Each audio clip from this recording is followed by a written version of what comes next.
Hey everybody, thanks for joining in. I hope you guys had a great weekend.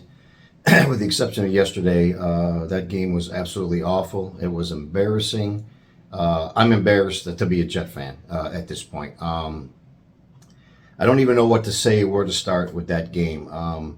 It was kind of like, I mean, when you're watching the game and Zach fumbles, the first possession the Jets had or whatever it was, and the Dolphins get the ball at the 1 yard line. You knew at that point that the game was over. Excuse me. There was no wondering about. You just kind of feel it as a Jet fan. You know how this is going to play out. You know how this is going to end up. So you knew the game was over before they even scored.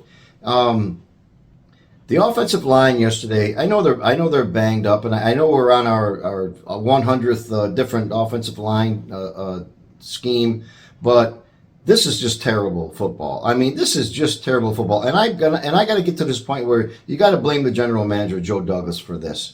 I mean, they put so much of their eggs in Aaron Rodgers' basket, and I get it. He's going to be a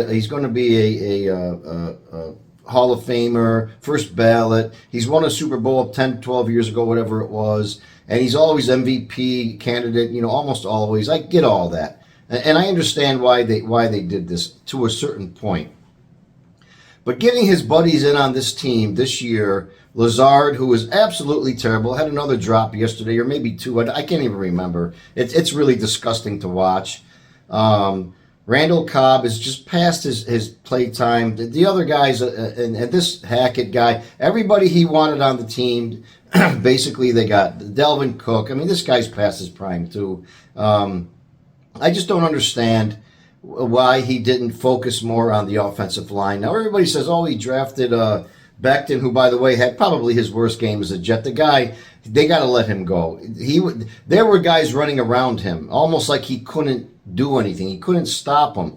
I just think he's got to go. But I know he had Elijah Vera Tucker. That this is a great draft. I know he's going to be a great player. He's been out for a while now. But at the end of the day, he did nothing to really reinforce the offensive line, and this is our problem. This is our problem. I watched yesterday Zach Wilson get sacked 5 times in the first half of a game. The referees were letting guys fall on him, almost crush him into the ground.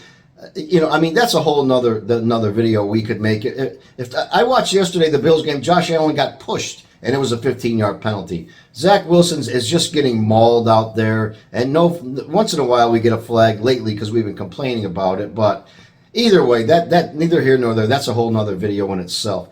But what they were doing yesterday on that offensive line was absolutely a crime. It was criminal. They couldn't block anybody. There's no run game. There's no pass game. Zach Wilson takes 2 steps back, and once again he's running for his life. You can't expect him to do anything. And I'll tell you something right now. They were watching the whole time. They're putting the camera on Aaron Rodgers, and you can see him shaking his. I wish I was a lip reader. He's shaking his head. You can just see. To me, I'm looking at a guy that's going, do I really want to come back to this? Like, you guys got to really beef this front line up before I come out there and get murdered. Because Aaron Rodgers, I know everybody thinks if he's out there, this team has won 5 more games. Bullshit. No, they haven't. This offensive line is terrible. Rodgers doesn't have the mobility that even a Zach Wilson has. I don't know how many times he's actually escaped from getting killed and made a play or thrown a pick or whatever it is he does, whatever all the Zach haters want to say.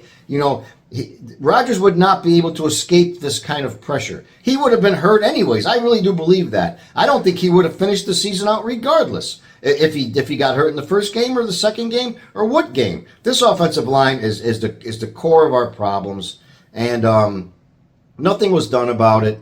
Nothing was even. It didn't even look like they were trying to do anything before the trade deadline or at any other point when they could have done something about it. So this is really the biggest, to me, contributing factor to this blowout, 30-0. Embarrassing loss to the Dolphins yesterday. It's just a joke watching this team at this point. And I see a lot of times in Jet games there's Jet fans out there with the shirt that says JETS, just end the season. I think that is actually the Jets' philosophy at this point. I think the team, the organization and the coaching staff, they're washed this season a long time ago. They just want it to be over so they can go into next year and think they're going to go somewhere with Aaron Rodgers at quarterback. That's what they're doing. They're turning a blind eye to this season. They've given up on the season.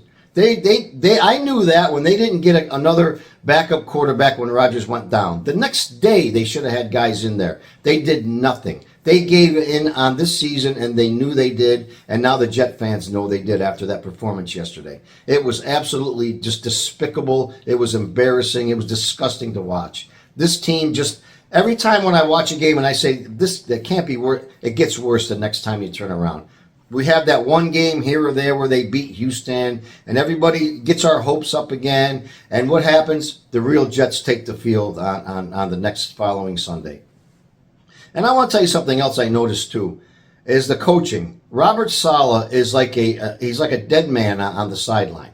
When something happens, he's the first one running around, congratulating, cheering. But yet when something bad is going on, he has that look, that blank look on his face. He doesn't know what to say. He doesn't know what to do. Once in a while, he yells at a ref for a shitty call. But he should be used to that because that's what they do every game. Shitty calls are part of the NFL now. We all know that. We all accept that. But I don't see the guy marching around on the sideline yelling at the offensive line. Like, what the fuck are you guys doing out there? You're killing us. You can't block anybody. He doesn't do anything. I don't see him chewing out anybody. Nothing. He does nothing but stand there with a stupid look on his face and does nothing. Any other team in this league would have weeks ago fired everybody. The general manager, the coach, who knows, the front line coach. There would have been total changes on this thing. Teams right now that are in the playoff hunt have fired guys, coaches on their staff in this season. The Jets do nothing.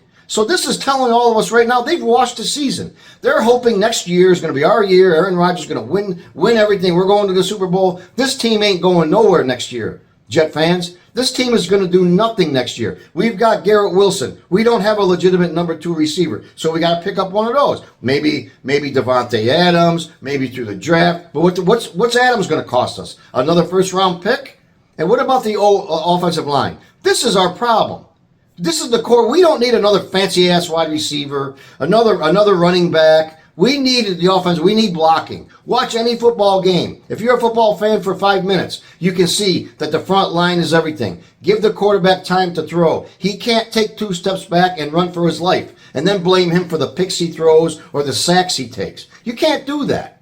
I don't understand what's going to happen in this offseason with this team.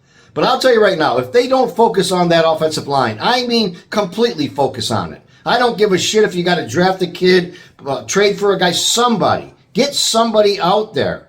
Maybe these receivers that we have will have time to get open. How the hell do they have time to get open when the quarterback's getting rushed 2 steps into his drop? They don't even have time to get open. I don't even know if you can blame them at this point for not getting open, for not getting the ball, for doing anything. I don't know who to blame here, really, but in my opinion, the most of the blame goes on the coaching staff and the ownership. They're doing nothing for this season. They've washed it. They've wiped it away. They don't give a damn. Next year, watch us, guys, next year. Watch the Jets do nothing next year with Aaron Rodgers. Hopefully, he don't get hurt again. And then what are we going to do for quarterback? Because I can tell you right now, Zach Wilson's gone. And I'll be quite honest with you, I don't think the kid wants to play for the Jets anymore. If I was him, I wouldn't. I wouldn't want to play for this team. The fans don't like me. Who knows if the players do. The coaching staff gives them shit games to play. That Hackett guy is the worst in the NFL. I could call a better offensive game plan than this guy does. He's terrible. And he's got to thank God every day that Aaron Rodgers is on the team because he wouldn't have a goddamn job if Aaron Rodgers wasn't on this team. Nobody would hire this man. He's terrible. He's terrible, and he makes the rest of the offense look terrible. I believe that. So, let's see what happens during the week. I can imagine Robert Saleh's press conference. Well, we got to do better. You know, these guys are really good. The Dolphins are a good team. I don't even want to hear his bullshit. I'll just watch the highlights of it from somebody else on YouTube because I can't stand listening to the guy talk in circles and all the bullshit lies he tells the fans. And this is what he does. He just bullshits us the whole time, and he gets off the podium, and that's the end of his press conference. Yeah, we got to do better. Sorry, but I can't believe that. Dolphins are really good. We got to execute. No shit. We all know that. But anyway, To me, I can tell you, I'm sorry to all you Jet fans that watched that game yesterday. It was disgusting. It was just despicable to watch. Watching football like that is just makes you don't want to watch football like that. It's terrible. So let's see what happens during the week, and hopefully these guys will do something, say something that means anything to any Jet fan. I doubt it because they haven't done it yet. So anyway, everybody have a great day. Hit that like button if you enjoyed the video, and don't forget to subscribe to my channel. I really appreciate it. Helps me out a lot. And have a great day. We'll talk to you all soon. Bye now.